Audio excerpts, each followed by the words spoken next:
As a researcher, I aim to investigate and contribute to the literature surrounding domestic violence and gendered inequality from a feminist perspective. A feminist approach aims at enhancing a woman's position in society and to empower the occurrence of social change. Feminist research differs from traditional research theories in that it has a main focus on women's issues in society, which is reflected in the study and the research. The research question of my honours thesis is, how has the resistance of domestic violence being a gendered understanding in the media affected domestic violence support services and their stakeholders? The study aims at investigating the impact and the consequences of the media on advocates and domestic violence support services, and how this in turn impacts victims of domestic violence and the progression towards the prevention of domestic violence.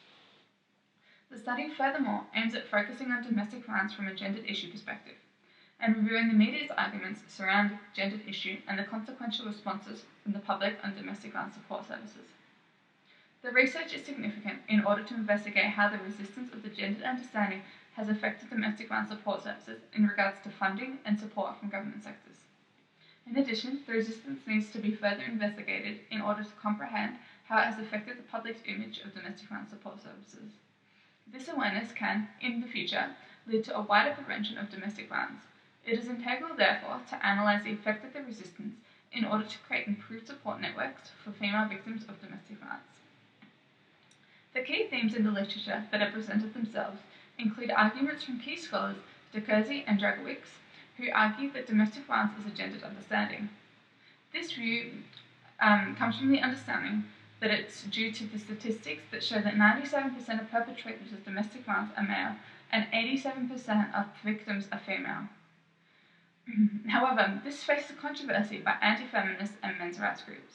A key researcher from this opposing viewpoint is Dunton, who argues that women are equally as violent as men due to the fact that domestic violence can be seen in female same-sex couples. A further theme that has developed is the argument from men's rights groups who disagree with the amount of gendered policies that have been created in favour of female victims of domestic violence. Girard argues that there is no support for male victims of domestic violence due to no lacking recognition.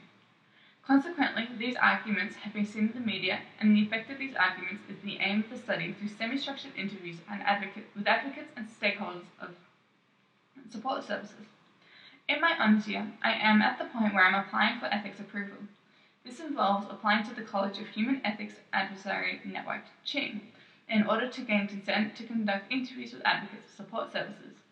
The CHIN application includes a completed ethics application form, an interview schedule, and the participant consent form. I have currently completed all necessary forms and are waiting for feedback from CHIN. I am also collecting scholarly articles in preparation to commence the literature review. I hope that this study can save those who need it the most.